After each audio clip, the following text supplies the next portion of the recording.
Seja bem-vindo a mais um programa, mais um episódio do Casa Concreta. Esse aqui é a sua referência, esse é o seu espaço onde você vai se instruir, vai ser educado, vai ser informado sobre tudo que diz respeito ao mercado imobiliário, tudo que diz respeito a você investir bem e investir de forma segura no mercado imobiliário. Seja comprando sua residência, seja alugando, seja vendendo, enfim, esse é o seu lugar para você concretizar o sonho de morar bem e o sonho de investir bem e com segurança no mercado imobiliário. O nosso compromisso com você é sempre de trazer aqui especialistas, autoridades. Hoje eu trouxe um doutor na matéria, e é uma matéria um tema que muitas vezes as pessoas não se apercebem. Ela passa desapercebido, elas não notam, mas é de suprema importância, de absoluta importância, porque tem a ver não só com qualidade, como com segurança. Qualidade e bem-estar nos ambientes, né, nas edificações, como também de segurança. Nós vamos conversar... Olha que tema legal. Inclusive, o nosso entrevistado gostou aqui, que é prédios saudáveis. Olha aí que legal, prédios saudáveis. O que é um prédio saudável?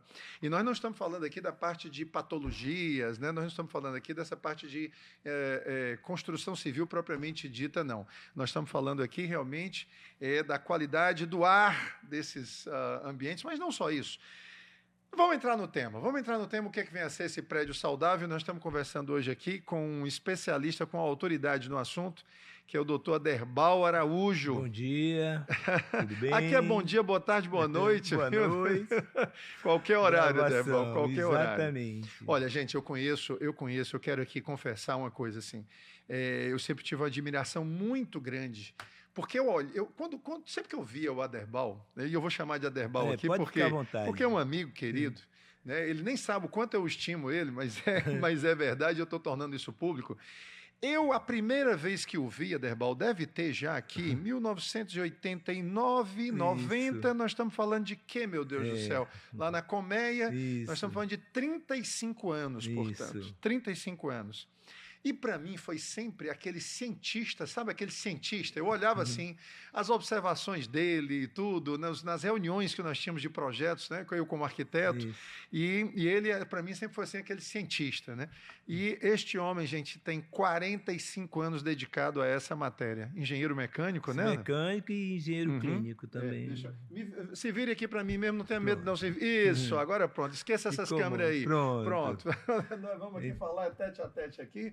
E vamos aqui então, contemplar a audiência. Você está há 45 anos? Eu sou formado pela Universidade Federal do Ceará em 1977. 77? 77. Militei em parte do começo, já como estagiário, na Frio Refrigeração S.A. e após a Servitec Engenharia, me formei. Foi uma grande escola. Maior empresa do Brasil na época. Na época, né? No Brasil inteiro. Nessa área. O que a Servitec fazia naquela época? Instalações de ar-condicionado centrais e manutenção das grandes centrais, né? Tele-Ceará, Banco Central, shopping centers, aeroportos.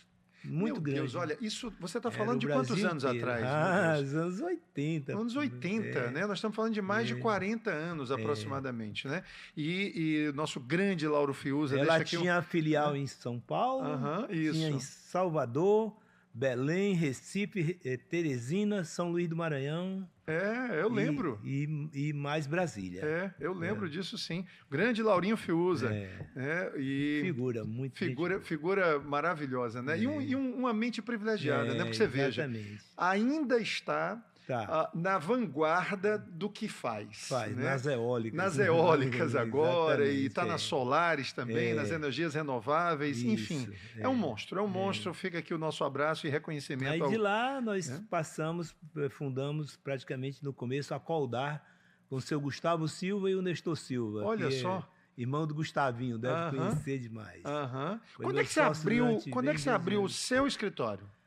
Eu abri meu escritório logo que eu saí, já no finzinho dos anos 80, que eu saí da Coldar e fui trabalhar só com projetos. Só com projetos. E aí tinha um sócio, mas ele já hoje faleceu, que era o Edonardes, da Radinai Ar-Condicionado, que era o sobrenome dele, mas eu era o responsável técnico total da empresa.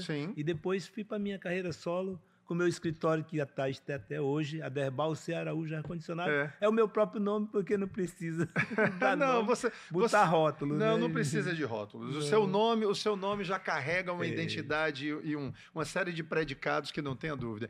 O que me impressiona, Aderbal, é o seguinte, Olha, eu vou dizer uma coisa, é porque eu não gosto de ser injusto, mas se tiverem duas maiores autoridades aqui no Ceará nessa matéria, você é uma delas, com certeza. Eu não sei quem é a outra, se existe até. Não, ninguém pode falar assim, né? Presunção da gente. É, né? Presunção nada. Muita gente boa. Mas olha, por exemplo, que incorporadoras hoje você atende aqui no Ceará? Atendemos... Assim, na área residencial. Na área residencial. Atendemos a Normatel Incorporações. Normatel. CDT Engenharia Douglas. Atendemos a Colmeia. Atendemos a Marquise, Dr. Zé Carlos lá, capitaneado por ele. Atendemos também o pessoal da Idibra, né? Do grupo, fizemos projetos para eles também. Sim. E tem mais outros que... Você atende diagonal? Atendo não. O João Fiuza é muito meu amigo, mas ele tem uma afinidade muito grande com o nosso parceiro. Com um colega, né? E ele tem gostado bastante, mas continua... Eu estou com ele em 2 empreendimentos. Ele está construindo o prédio do Ives Dias Branco. Isso, lá, que é o Monumental Ives, Ele está no Monumental, mas o projeto é meu. E você está lá também. Ele está no outro projeto também, do Hotel Ohana, do Beach Park, que ele está tocando e o projeto também é meu. O projeto também é seu. Acho que tem um outro aí. Eu estou vendo aqui, que você tem Moura do B. Moura do B, estamos entrando agora para fazer aquele prédio lá do Arthur Casas, que é o arquiteto na Beira-Mar, né? Isso, que é do Ceará, o Mansão Ceará. Mansão Ceará, exatamente. Eu estou vendo aqui, você tem Caltech, BSPA. Caltech é um parceirão, BSPA também, já tem mais de uns 5 prédios com o Dr. Beto. Serrolim Estamos fazendo agora 2 empreendimentos dele, Serrolim, Dr. Pio. Isso tudo é para dizer que o homem é qualificadíssimo, gente, para falar sobre esse assunto. E vamos entrar agora, propriamente, no assunto. Além de você ter atendido aqui, olha, gente, é FIEC, é Unifor. Sai da FIEC. Poxa, você está atendendo agora o Estamos fazendo Centro Cultural. Centro Cultural Yolanda Queiroz. Yolanda Queiroz. Olha que legal. Terminamos o museu, já está em obra. E estamos continuando com o teatro e a torre educacional, que é uma torre de 18 que a gente ia esquecendo aqui, olha só, Aderbal, Mendonça Aguiar, Mendonça Aguiar, está com a gente lá na Beira-Mar também. Estamos com um prédio bonito dele. Naquele empreendimento deles. E só para a gente finalizar essa introdução aqui, que são dessas qualificações e tudo, me fala um pouquinho da Brava. E a gente entra. Estamos com a sede do ITA também em Fortaleza. Você está fazendo a sede do ITA também? Senhor, já entregamos. Por favor, precisa dizer mais alguma coisa que só me entende do assunto que a gente vai conversar aqui, que são os prédios saudáveis. Vamos falar sobre isso. Antes da gente mergulhar no tema, me fala sobre a Brava. A Brava é uma associação brasileira que ela incorpora instaladores, fabricantes, projetistas, fabricantes multinacionais, nacionais, projetistas do setor, instaladores, todas as instaladoras, e o pessoal de projeto, também as universidades que estão agregadas. E é uma associação que está desde 1962. Desde 62? Desde 62 está até hoje. Eu sou membro dela, né, do DN Projetistas, e ela fica concediada em São Paulo. Perfeitamente. Vamos falar aqui o seguinte. Primeiro, o que você faz? Que tipo de projeto você faz, só para as pessoas entenderem, então, sobre os assuntos que nós vamos tratar? Nós fazemos, primordialmente, climatização. Climatização. A palavra climatização é muito abrangente. Quando a gente climatiza, a gente pode fazer o ar-condicionado, a ventilação mecânica, a exaustão mecânica, que está incorporada à climatização, né? É artificial, porque a natural é de Deus, vem da ventilação. Vem da ventilação, né? isso. E temos também outras características de pressurizações de escada de segurança em edifícios, escolas, residenciais, corporativos e tudo mais. Isso tudo é climatização? Tudo acaba sendo, porque você movimentou o ar, né? Climatizou. Como movimentou o ar, movimentou o ar, teve um clima, né? Então, e depois temos agora também, que está sendo até uma exigência hoje do Corpo de Bombeiros do Ceará. Em 2024, ele lançou uma norma NT 0124, onde ele exige que os prédios, a partir de 3 subsolos abaixo, ele tenha um projeto específico de extração e controle de fumaça. Ah, interessante. Para o caso de incêndio em algum veículo lá embaixo. Né? Teve 3 subsolos, já é necessário. De 3 já é necessário, obrigatório. Só aprova o projeto de proteção de incêndio e combate a incêndio, que vai junto com o meu, na mesma fornada. Sim. Aí vão ser aprovados. Que é para exaustão de fumaça. Se o meu não for, junto não aprova o outro. Tá. Que, na verdade, são os gases, né? Os gases produzidos Agora, pelos existe. veículos. Não, esse aí já é um outro projeto. Já é outro projeto? Que é o projeto que a gente chama de exaustão mecânica do subsolo para a extração de gás carbônico dos gases dos veículos. Dos veículos. Isso aí é abaixo do controle de fumaça, é uma outra camada. Ah, é? É uma camada intermediária. Por quê? Explico bem. No passado, a Prefeitura de Fortaleza definia umas áreas de ventilação natural dentro dos subsolos. É isso, Porém, ela aboliu e disse assim, quem não puder vai fazer mecânica. Você tá... Porque tem que movimentar o ar por causa da saúde dos ocupantes que estão aspirando os gases do carro, né? De tudo, gás de diesel, de gasolina, de tudo que tem. E aí o ar não fica horrível, fica péssimo de se ter a qualidade do ar desse jeito. Então tem que ter. E cada dia que acontece é o seguinte, os subsolos estão vindo super fechados, enclausurados, porque não tem terreno, porque o mercado imobiliário é muito exigente e é muito dificultoso para você ter muita área. E a parte do piso de chão de veículo é todo cheio de vaga. Ninguém quer ceder uma vaga para mim. E eu precisando fazer uma casa de máquina de equipamento, né? E foi uma luta toda a vida com os arquitetos. Mas não pode, essas vagas já estão lotadas. Não, gente, tem que ter, tá aqui é o bombeiro, vamos lá. Sem sombra de dúvida. E a gente tem feito esses projetos de exaustão, ventilação e a pressurização de escada, que também é uma rota, ajuda a rota de fuga das pessoas em caso de sinistro, para que você possa sair do prédio até o pavimento térreo, para sair de dentro do prédio quando precisa, né? Tá.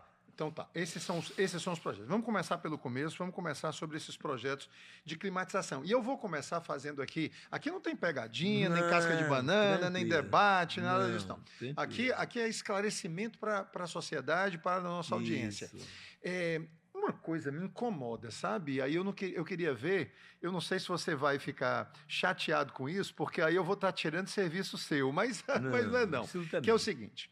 Eu, como arquiteto, eu olho assim e vejo que hoje a arquitetura, cada vez mais, ela se preocupa menos com ventilação natural, contando quase que exclusivamente com a climatização dos ambientes. E nós temos aqui, a gente tem, obviamente, aqui na TV Diário um alcance regional, se não nacional, e pelo YouTube a gente tem um alcance mundial. Mas aqui no nosso estado especificamente, ou Fortaleza, mais particularmente, nós temos uma ventilação natural muito agradável. Temos uma temperatura elevada, óbvio que sim, mas nós temos uma uma ventilação natural muito agradável. Mas eu não vejo mais essa preocupação por parte dos arquitetos em dotar esses equipamentos de ventilação natural. Tudo é um salão de jogos dos meninos. Salão de jogos dos meninos, ar-condicionado. Brinquedoteca, ar-condicionado. Né? Eu estou falando até dos equipamentos comuns também, das áreas de lazer. Qual é a sua visão sobre isso, hein, Aderbal? A visão se trata da seguinte coisa. Hoje, o controle, o conforto humano, ele está ligado também a você, quando você tem um edifício, você está ali. Vamos dar um exemplo, no 6º andar, onde no meu apartamento, 6º andar. Certo. Tem uma poluição gigante que vem da rua, onde o asfalto solta um particulado escuro. A gente chama de fuligem. Ele vai lá para sua mesa, vai para sua casa e impregna tudo. Depois vem outro incômodo, motocicletas e carro com descarga adulterada, que aqui nós é só o que temos na cidade, barulho infernal. E, além do barulho, a poluição e o vento, que às vezes, algumas posições de ventilação natural, quando eles vêm, se a porta não estiver muito bem arrumada, ele leva o que tem na mesa e faz o estrago. É verdade, Fortaleza às vezes tem isso. E tem mais um assunto. A nossa atmosfera nevossalina ali na região da Praia do Futuro e Beira-Mar, ela é agressiva. Nós temos uma nevossalina que ela pega a grid geladeira, eletrodoméstico, porque é eletrônica. Então, quem tem equipamento eletrônico, com 2 anos ele já está parando, porque impregna com a salinidade, né? Que a gente chama de maresia, né? maresia. O povo chama, né? Então, tem muita coisa. Agora, a ventilação natural é amiga do homem, sempre foi. Aqui no hospital Sara Kubitschek, tinha um arquiteto de Salvador, que já faleceu, o Leleco, que ele fazia ventilação natural no hospital todo, fazia chaminés para captação e procurava promover isso, porque o ar-condicionado, apesar de ser uma beleza, ele consome 75% do consumo energético de uma edificação para ar-condicionado. É mesmo? 75%? Os 25% restantes é que é para tomada, luz e outras coisas. É mesmo? É absurdo, gente. É muito Por alto. isso que tem que ter eficiência energética, tem que ter um projeto inteligente. E, além do mais, o que se faz agora? No governo Michel Temer foi aprovada uma lei federal que toda a área climatizada tem que ter renovação de ar. Tem que ter ar puro, para você inserir dentro e filtrar. Quer dizer, pega o ar da rua, que mesmo que tenha uma poluição, filtra ele e joga ele para dentro para você evitar problemas de contaminação dentro da sua casa. Porque quando chegou a Covid, aí foi que amplificou mais ainda a exigência de se ter renovação de ar nos edifícios que estão climatizados artificialmente. Eu vou ter que me render, sabia, Derbal? Porque você trouxe uma perspectiva aí que eu realmente não estava contemplando. Que esse conforto não é só... O conforto não é dado só pela temperatura, mas é o acústico. Nível de ruído, acústico, então, decibéis. Quantos decibéis você tá... O aparelho... E no meio urbano, ruidoso, né? No meio urbano, a gente está sujeito realmente a... muita buzina, poluição. Na e época da política, muito carro de som na rua. Nem me fale. Muito alto, né? Nem me fale. Altos decibéis. Passa do que é permitido. Passa né? do que é permitido. Aí você não aguenta, tem que fechar. Tem o acústico, tem questão também da qualidade do ar, porque por conta dessa... A emissão dos gases, a fuligem, né? A gente chama de fuligem, né? Inclusive, nós temos um dos nossos capítulos da norma brasileira de refrigeração e ar-condicionado dedicada só para a qualidade do ar. Nós temos um calhamaço assim, de leis que... Ou seja... De filtros e tudo que você tem que colocar para a qualidade do seu ar, né? Primeira conclusão é que climatização, aí no caso a climatização com ar-condicionados, não é só para fazer frio. Não. Aliás, não é nem para fazer frio, é para dar conforto. É para dar conforto. Né? Chegou naquela temperatura de conforto que a norma preconiza, 24 graus com 55, você já está com conforto. Agora, tem pessoas que são mais exigentes, às vezes é o problema de pessoas que têm um metabolismo diferenciado, né? Às vezes as pessoas que exigem mais, gostam de mais frio. Aí aplicam baixam mais o set point do ar-condicionado, né? Quer dizer que tem pessoas que preferem 25 graus e já estão bem, né? A temperatura ideal, então, 24, definida é 24, é isso? Com 55 de umidade relativa. Com 55 de umidade relativa. É verdade que o ar-condicionado, ele faz cair a umidade relativa do ambiente? Ele cai até um certo ponto, mas quando chega abaixo de 55 para 50, aí ele não consegue mais fazer controles. Se tiver controle rigoroso, você tem que usar equipamentos diferenciados, adicionais ao ar-condicionado, que são outros para desumidificar ou umidificar. Se você quiser 45%, o ar-condicionado sozinho não consegue. Aí você tem que entrar com outro sistema dentro do ar-condicionado para botar resistência de reaquecimento, colocar outros equipamentos, outros aparatos, para você chegar na umidade mais baixa. Mas esses prédios... Só o ar-condicionado só chega a 55. Ainda dentro da climatização, e mais especificamente essa questão do ar-condicionado, quando você fala de um projeto que você faz para um edifício residencial, que é a esmagadora maioria, né? Vamos lá, sei lá quantos por cento eles representam nas edificações, mas é a esmagadora maioria, e é o que a esmagadora maioria também dos nossos ouvintes e, enfim, telespectadores aqui. Nós atendemos também em São Luís do Maranhão. Não, tudo bem. Eu digo assim... estados também que tem a mesma... Que é a mesma situação, mesmo problema também. Mas é assim, quando eu vejo um edifício residencial que foi lançado aí por qualquer uma dessas incorporadoras que você fez o projeto, Especificamente, que projeto de climatização você fez? Foi o quê? Foi onde ficam as máquinas? É onde passam os dutos? É isso, basicamente? É assim, nós vamos ter o ar-condicionado, ele é dividido em duas zonas.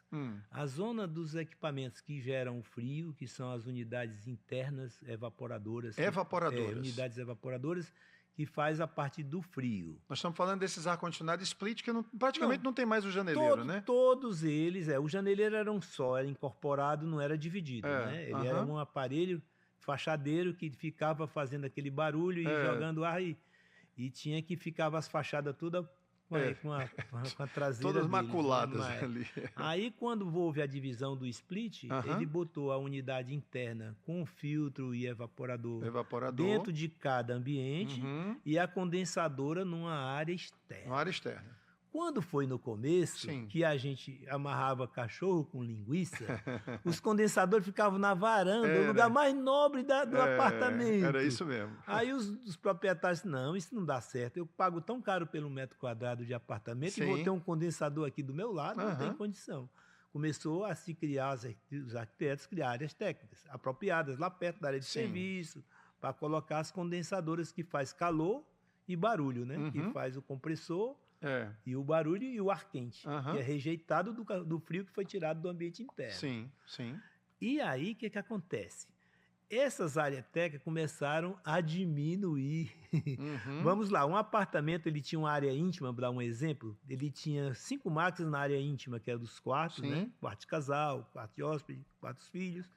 E a parte social da sala tinha outros equipamentos para fazer a sala. Certo. Quando você juntava aí, dava 5, 6 splits. É muita máquina. Parece um showroom de uma loja, não parece um apartamento. Aí o pessoal, mas não pode, desse jeito vai gastar muita área.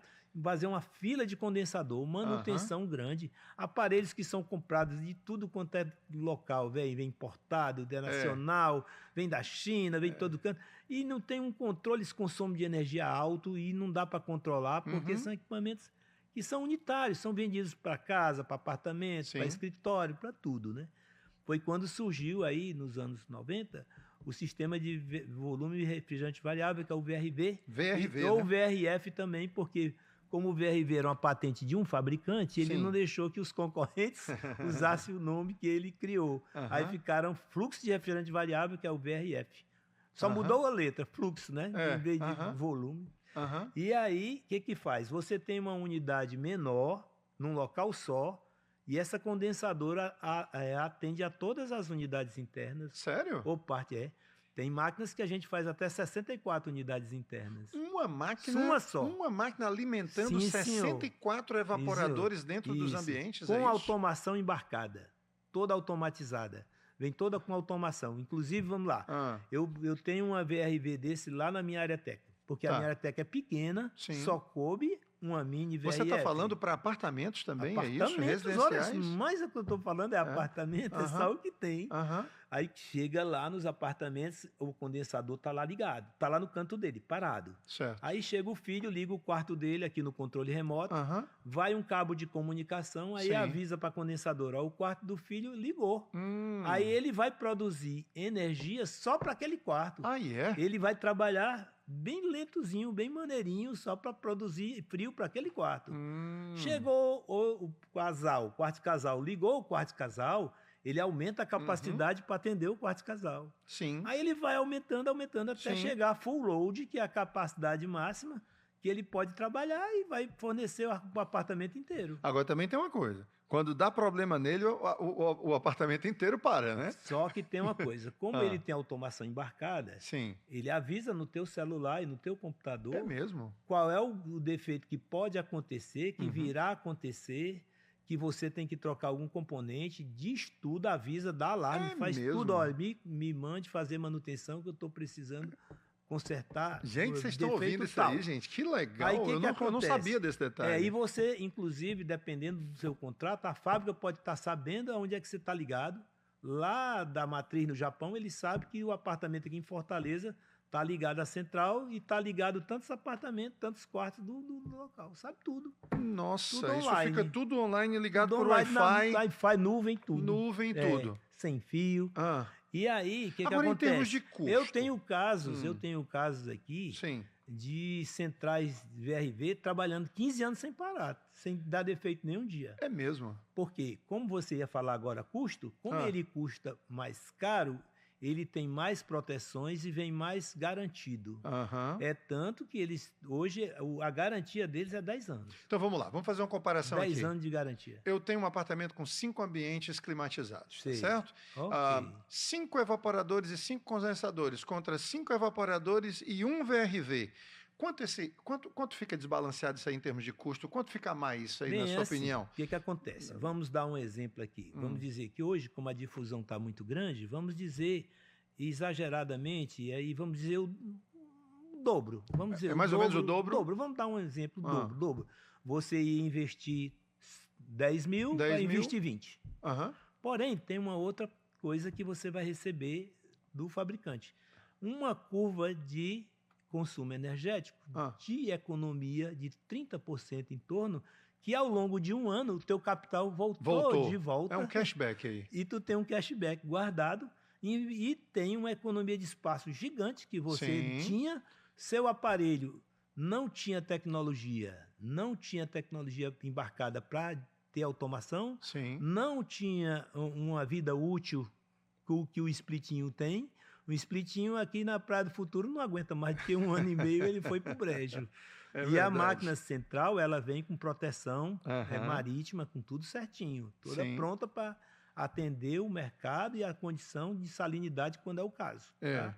Ela tanto tem com como tem sem, porque tem locais que não tem maresia. Então quer dizer que ela consome menos? Menos, mas muito menos, muito menos. Ela é muito mais eficiente. Eu vou lhe dar um exemplo. Ó. Eu tenho um cliente que é uma cadeia de supermercados, chamada Mercadinho São Luís. Sim, grande Neto. Todas as lojas do Neto, pelo menos só agora, nós já fizemos umas 15 que abriu agora. Mercadão, Mercadinho, todo mundo é VRF. Todos eles. Não usa mais splitão antigo. Certo. É tudo com volume refrigerante. O Pinheiro Supermercado, também meu cliente, tudo VRV. E outros que não são meus clientes, mas também usam, caso do Frangolândia e outros mais, Cometa. Todos esses de Fortaleza não utilizam outra marca que não seja o VRV. O que você está dizendo é que não se justifica... Só que nesse caso do supermercado é um VRV dotado, é diferente do residencial. Tá. Porque no residencial são aqueles tubinhos, né? São várias maquininhas para cada ambiente, né? Sim. Uma maquininha na sala, uma maquininha no quarto, maquininha... E o supermercado é umas maquinonas que sai o duto para o supermercado inteiro, mas o condensador tem a tecnologia VRF. Tá, entendi. Mas são aqueles dutos de ar, né? De ar, dutos normais, aqueles antigos, os convencionais. Eles hoje não são tão antigos e são feitos em poliuretano, né? É bem levezinho, é tipo uns painéis que são leves e você climatiza tudo com eles. Vamos falar, então, ainda falando sobre essa coisa da eficiência energética, porque é uma preocupação muito forte hoje em dia, custo, né? Custo. E aí você falou 75%, foi o que você disse, 75% do custo de uma unidade residencial. Do consumo energético. Alguns casos chega a 75%, outros a 70%.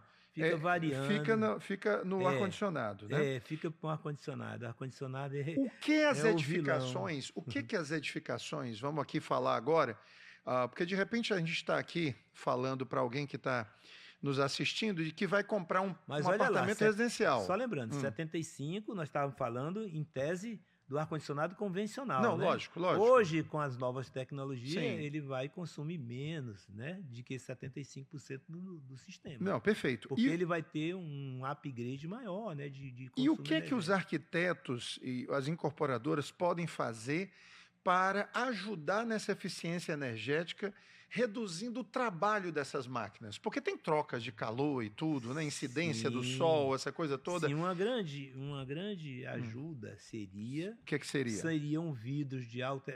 aqui, o lado da... A fachada do prédio a gente chama envoltória. Certo. A envoltória do prédio, quando ele tem vidros de alta eficiência também, vidros de boa qualidade... Você evita a incidência muito grande de radiação UV, radiação de todo jeito, e diminui muito o impacto da carga térmica nos edifícios, porque você usou um vidro bom, ou além do vidro usou uma persiana de qualidade também. Sim. E você deu uma proteção, às vezes também, quando você faz a varandinha, a varanda dá um sombreamento também no vidro, e ajuda. Então, tudo isso o arquiteto podendo fazer, eles fazem. Eles gostam, agora, às vezes, gostam também da parte de fachadas vidraçadas com material compósito que estão usando agora, que são os Reinobonds, aqueles alumínios, né? E eles estão usando muito, porque eles se preocupam muito com a plástica do prédio. Mas isso aí tem que ter cuidado para não haver muito consumo de carga térmica. Né? O Reinobond, ele contribui? Ele contribui com o aumento do calor interno? Não, ele contribui com a beleza da estética. Sim. Porém, ele tem um risco de incêndio. Já houve incêndio com Reinobond. Reinobond é um fabricante. Na realidade, é material composto. Ainda tem vários nomes. Né? Não sei lá. É um material de alumínio, né? Filme de alumínio com um revestimento interno.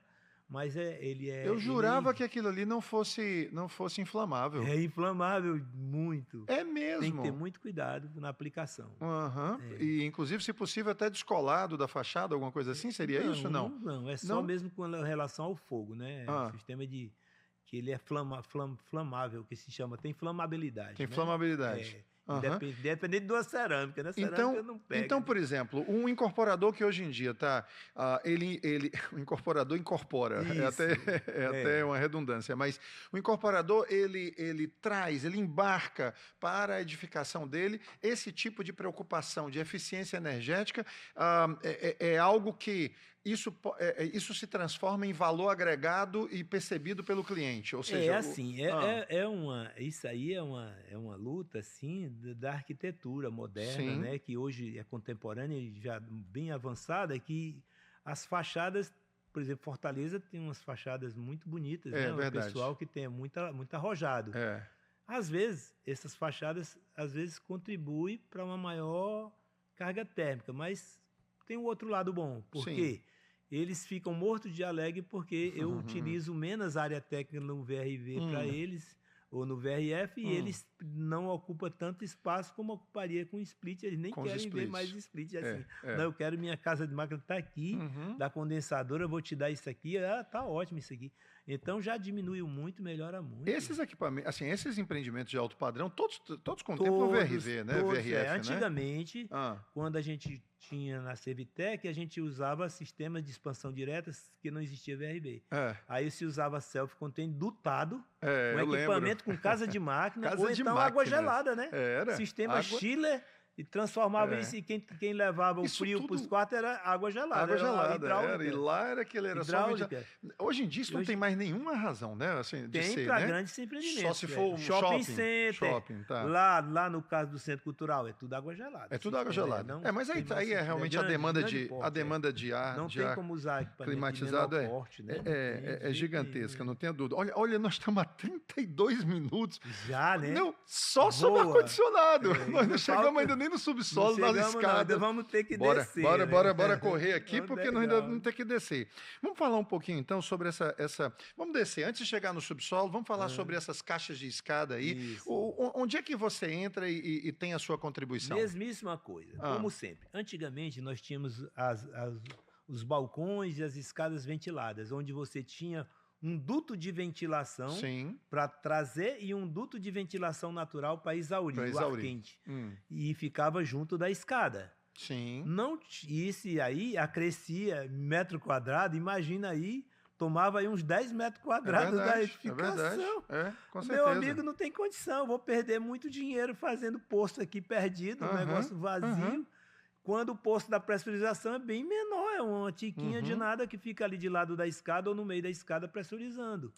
E a segurança que o natural não te dá a segurança que o pressurizado dá, porque ele tem que ter 50 pascal de diferença entre dentro e fora, e é uma célula de sobrevivência. Quando você entra lá na escada, na rota de fuga, você está com oxigênio puro, respirando bem, até chegar no térreo. Nós estamos falando, não é assim uma coisa que dependa da velocidade do vento. Para vocês entenderem aí, tá? existem muitos prédios baixos que não têm anticâmara, não tem... vamos explicar isso aí, porque isso aí tem uma gradação, né?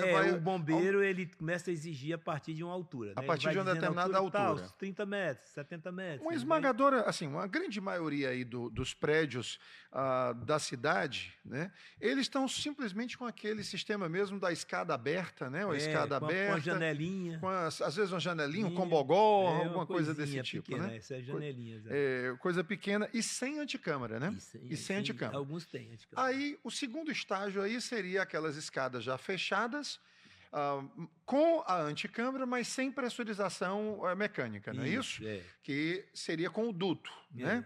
Então, se você tiver aí no seu apartamento, ele tiver já uma certa idade, você vai sair na área de serviço ali, na parte de serviço, vai passar por uma porta corta-fogo, vai chegar num local que não era para ter nada, mas tem lixeira, tem bicicleta, tem tudo. Supostamente aquele local era o local que ia barrar o fogo entrar na escada e um monte de coisa inflamável lá dentro. Não é assim mesmo? É verdade. E é um risco, né? Um risco enorme. Um risco enorme. Inclusive o bombeiro, ele tem a classificação de risco. Sim. Tudo lá tem o risco 1, 2... Algumas edificações, tipo hospitais e colégios, eles têm que pressurizar já de lei hoje, porque pode até ter só 3 andares, mas precisa. Então tem umas edificações muita que já são gente que está lá, criança, tudo, e é muita quantidade de pessoas no próprio edifício, e que são pessoas que necessitam muito de uma segurança. Por exemplo... Não dá para acreditar em fazer balcão no hospital, nem numa escola. Lógico. Aí você foi para esse segundo estágio, e o terceiro estágio, então, seria essas escadas fechadas, elas são herméticas, né? Inclusive, né? Tem porta corta-fogo. Porta corta-fogo. Mas PCR, com pressurização mecânica. Pressurização mecânica que... Ela entra na hora do sinistro, tem um sensor de fumaça, ele vai acionar. E aí depois vem o corpo de bombeiro, vem com a brigada, e aí ele vai fazer o controle e depois o desligamento da pressurização. Sim, tá. E também, então quer dizer que ela não fica ali pressurizando direto, não é isso? Existe duas maneiras de se trabalhar. Ela poderia ficar 50% pressurizada durante o dia normal e 100% no caso de sinistro. Tá. Porém, os condomínios acham muito caro que eu consiga segurar metade de uma pressurização o dia todo com consumo energético gigante, que é aquela escada de segurança e o elevador de emergência quase não é usado.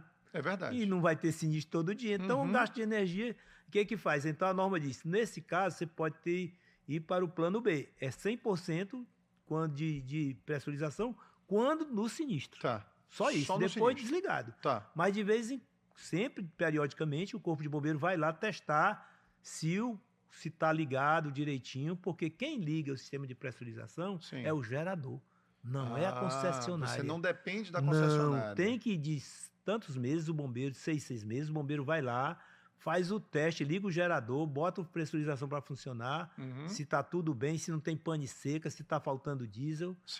E aí, com isso, a primeira coisa que se desliga no incêndio, no prédio, é a energia elétrica. Primeira coisa. Vai tudo para emergência. Vai ficar no sistema emergencial. Eu sei que não é projeto seu, mas você tem conhecimento sobre isso. E esses elevadores de serviço que estão dentro dessas caixas de escada agora, como é que é isso? Não, por que é isso? Não são elevadores de serviço, são elevadores de emergência. De emergência, então, é isso? Eles são, os que estão junto da minha pressurização em alguns prédios, tem prédio de T2. No caso de um empreendimento nosso, são 2 elevadores de emergência. Por que eles são exigidos? Porque as pessoas, na hora de evacuar, tem pessoas com cadeira de roda, tem gente que não tem mobilidade para descer um prédio de 50 andares. Não tenho dúvida. E tem que ter o elevador de emergência. Agora, o elevador de serviço, não necessariamente. O elevador de serviço, ele pode ficar posicionado de um lado e o social de outro. Porque aquele de serviço vai dar acesso à área de serviço. Isso. E vai receber mercadoria ou compra alguma coisa. E o social é só o social. Então, o elevador... Mas o de serviço não necessariamente vai ficar dentro da escada nunca. Pode ficar até aleatoriamente, mas não porque...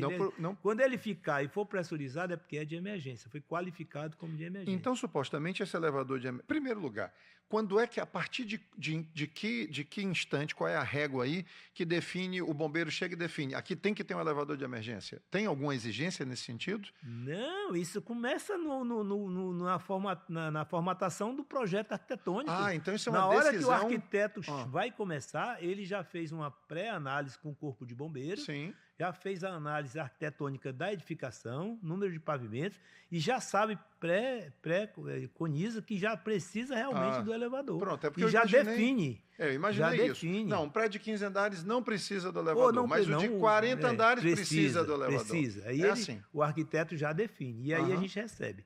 Tem prédios que eu recebo com tem prédios que eu recebo sem nada, só não precisa, tem outros que tem. Cada um tem uma maneira. Inclusive, tem prédios que, se você colocar no topo da edificação muito morador, por causa de um sky, né, lá em cima, um rooftop, e tiver muita gente, salão de festa, o bombeiro pede 2 escadas. Aí o empreendedor disse, não, mas eu não tenho dinheiro para fazer 2 escadas nesse prédio. Então, desmancha isso aí, bota só um local de observação, uma coisa leve, que não tenha muita pessoa no topo da edificação. Porque, supostamente, com o rooftop lá em cima, Teria você vai que descer atrair... muita gente para descer nessas escadas e uma só não dá conta. Faz sentido. Tudo é em prol da segurança, né? Tudo em prol da segurança, sobrevivência do morador, né? Que ele precisa ter como sair. Bens a gente compra de novo, mas vida... Vida não, meu amigo. E outra coisa, por incrível que pareça, quem mais lesiona as pessoas é a fumaça. Os particulados da fumaça. É a fumaça, É pulmão, é tudo no mundo. Queimadura é difícil, porque antes de haver a pessoa ter uma lesão de queimadura, ele já está ferrado com a fumaça que aspirou, né? Aderbal, eu assistindo, vendo algumas coisas na internet, aí vi uma pessoa fazendo um comentário sobre o sono. Tá? Eu vou voltar um pouquinho agora. Sobre o sono. E dizendo sobre o risco de certos ambientes que ficam permanentemente fechados pelo incremento do nível de gás carbônico nesses ambientes.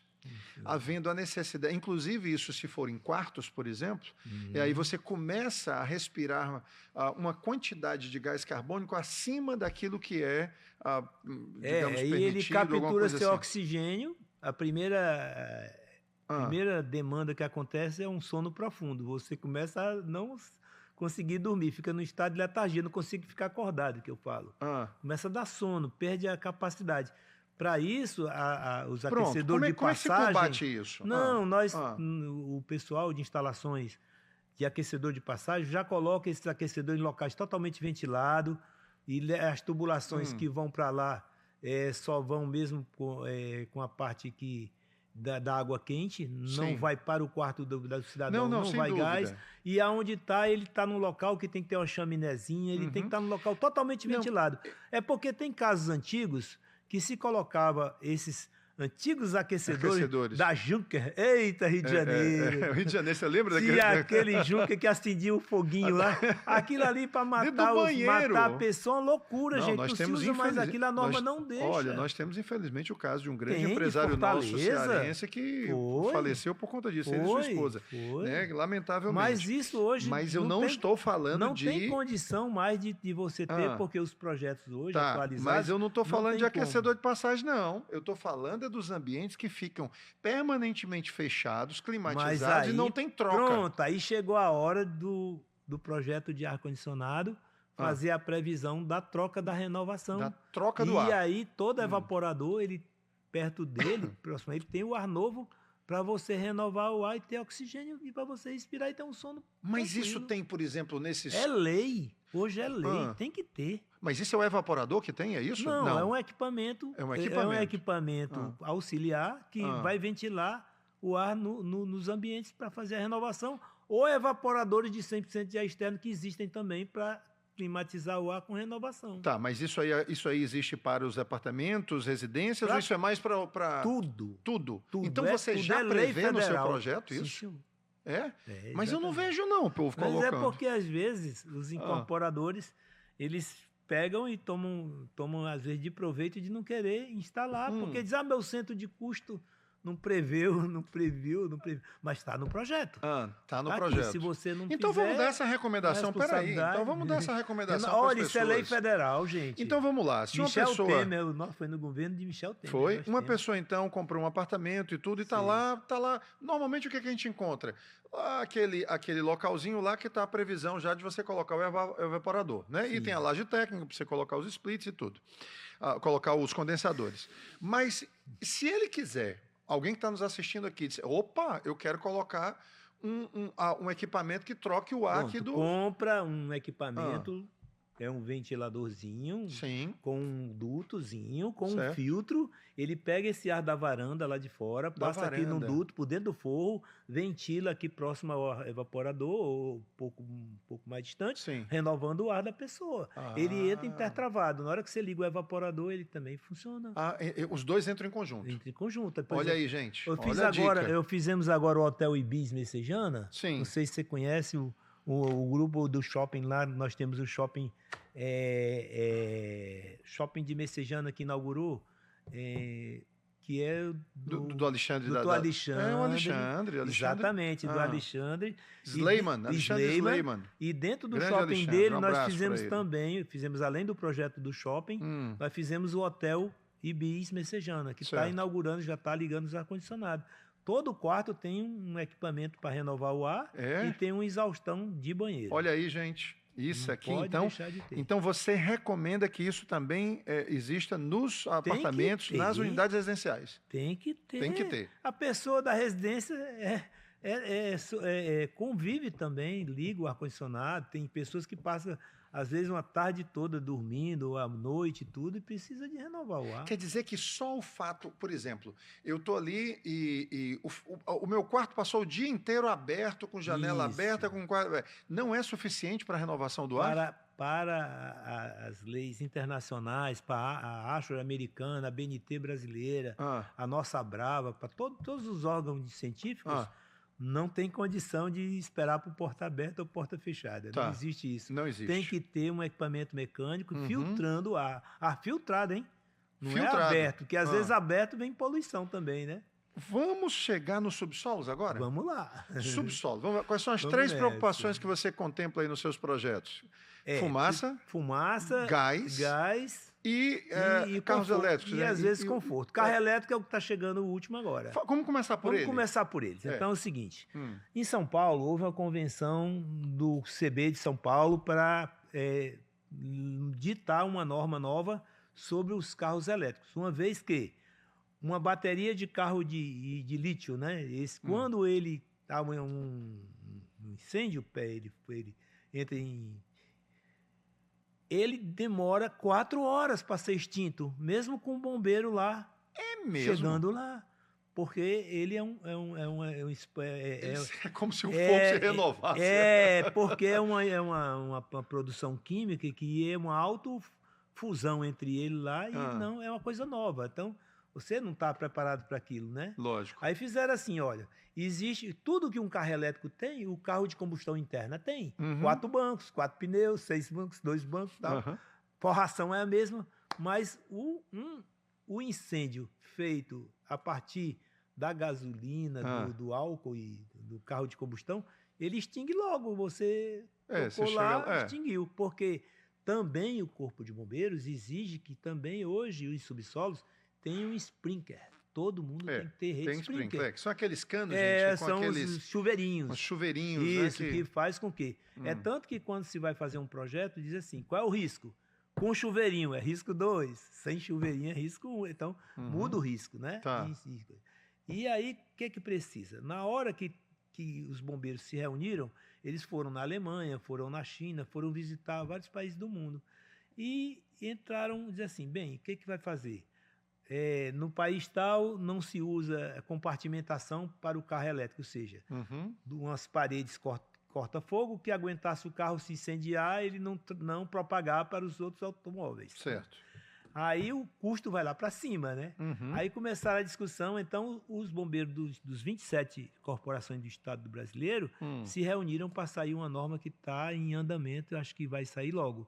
E a norma do bombeiro, diferente da ABNT, que é a norma brasileira, da NBR, ele não tem consulta pública, como a NBR tem 1 ano de consulta pública, e aí depois de 1 ano ela vira lei, como se fosse uma lei. Então nós temos, por exemplo, na BNT nós temos norma de pressurização de escada, temos norma de exaustão de cozinhas profissionais, temos norma de ar-condicionado, estamos com a norma em andamento também para subsolos, né, paralela. Certo. Mas o IT do Corpo de Bombeiro, na hora que ele sai, ele já é lei, não tem consulta pública. Chegou, cumpra-se. Né? Aí alguns corpos de bombeiro do Ceará dizem, não, eu aceito que você faça atendendo a norma de São Paulo, porque é idônea. Tá, entendo. Que eu ainda não fiz. E São Paulo já definiu sua norma? Então não, agora, a do carro elétricos, ele vai fazer a norma junto com todos os CB do Brasil. Certo, e eles vão assinar junto, vai ser uma norma conjunta para todo mundo. Porque é algo bem novo, bem disruptivo, bem diferente. Você já sabe alguma coisa? Pode dar um spoiler aí para a gente? Você pode dar só uma van premier aí sobre... Não, o que você acha que virá como solução? O que você acha que está sendo mais... a primeira coisa que vai vir logo de cara é controle de fumaça. Aí não tem jeito. Porque na hora do sinistro, até o corpo de bombeiro, que vem com máscara, que vem todo preparado, com cilindro de oxigênio, ele não vê aonde é que está o combate, porque a névoa fica grande. Certo. E aí ele tem que ter visual. Então, como entra a ventilação e exaustão mecânica, vai dissipar, ele vai poder ver melhor, porque não vai ficar tão turvo quando sem isso, né? Então, de cara logo, tem que ter o sprinkler, isso aí vai vir, é obrigatório, né? Sim. Vai vir também a extração de fumaça, o controle da fumaça nos subsolos, né? Junto com mais algumas novidades que eles devem lançar de segurança. Agora, pode vir compartimentação? Pode. Ninguém compartimentação sabe. É a história da parede? Vamos lá. Eu tenho 10 vagas de carro, tá? Isso. Eu disponibilizo que 10 vagas sejam 10 baias independentes para os carros ficar dentro. E ser dentro de um local fechadinho. Com paredes, inclusive, é isso? Com parede corta-fogo, divisória corta-fogo, que aguente 4 horas de fogo.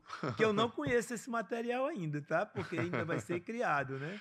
Para aguentar 4 horas de fogo. As nossas paredes aqui de elevadores e escadas, eles são 2 horas de fogo, né? Peraí, mas o que acontece depois de 2 horas?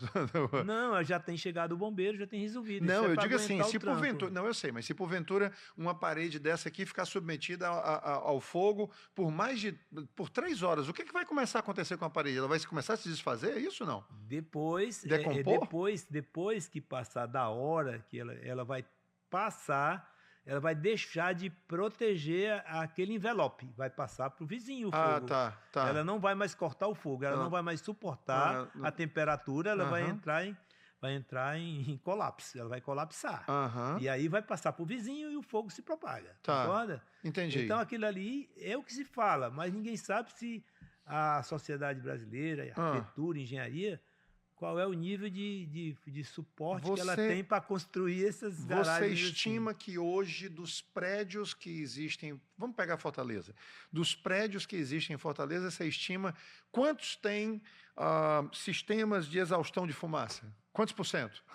Não é muito pouco, porque como a lei chegou em 2024, em 2024, alguns prédios já têm, eu não vou falar nomes porque... para não criar... nenhuma coisa, mas eu já fiz mais de 10 projetos de extração de fumaça. Para os prédios novos? De Fortaleza, novos. Para os prédios novos. Esse, por coincidência, acima de 3 subsolos de garagem. Com mais de 3 subsolos? Quem tem só 2 subsolos, eles mesmos não querem implementar controle de fumaça ainda, mas estão implementando exaustão, com menos trocas, vamos dizer, 5 trocas em vez de 10 trocas, para atender aquela ventilação, para não ficar poluído pelos carros, pelos automóveis. Os gases produzidos pelos carros. Que também são venenosos, né? Não são muito bons, não. Não, pelo amor de Deus, você mata alguém com aquele gás ali. Tem muito subsolo em Fortaleza que ele é quase inabitável. A gente anda lá, quer logo sair. É verdade. Eles não têm iluminação adequada, né? Isso não tem a ventilação adequada. Não tem, é todo enclausurado, tudo fechado. Só tem a rampa que vem e sai. É verdade. Vamos lá, o que foi que a gente esqueceu aqui? Você está lembrando de alguma... Acredite se quiser, meu amigo, 53 minutos aqui, nós estamos conversando e parece que nós estamos passa rápido agora. quando o tema muito importante. O tema é importante demais. Mas nós aqui... Me lembra aí alguma coisa que a gente possa, que você acha que seja muito importante, que você queira deixar aí como uma mensagem final sobre essa questão dos prédios saudáveis, da climatização, das pressurizações, enfim, de tudo que você faz. Quando chega na área de pressurização, é quase que o bombeiro é o nosso filtro, porque se não fizer conforme a segurança do morador ou do usuário, ele vai barrar lá na hora de aprovar. Sim. Agora, na área de climatização, a gente só tem a RT do CREA. E o CREA não fiscaliza quem não tem, ele ainda não conseguiu chegar no ponto de fiscalizar os edifícios que não estão usando renovação do ar para os moradores. Sim. Mas existe um trabalho sério na Brava e em todo lugar, né, com as comunidades científicas, para que a gente, cada vez mais, chega para o cliente e diz, olha, você não tem renovação de ar, vou fazer o seguinte, eu vou lhe dar 1 ano para você se reestruturar, fazer o que é para fazer e daqui a tanto tempo eu venho aqui lhe fiscalizar.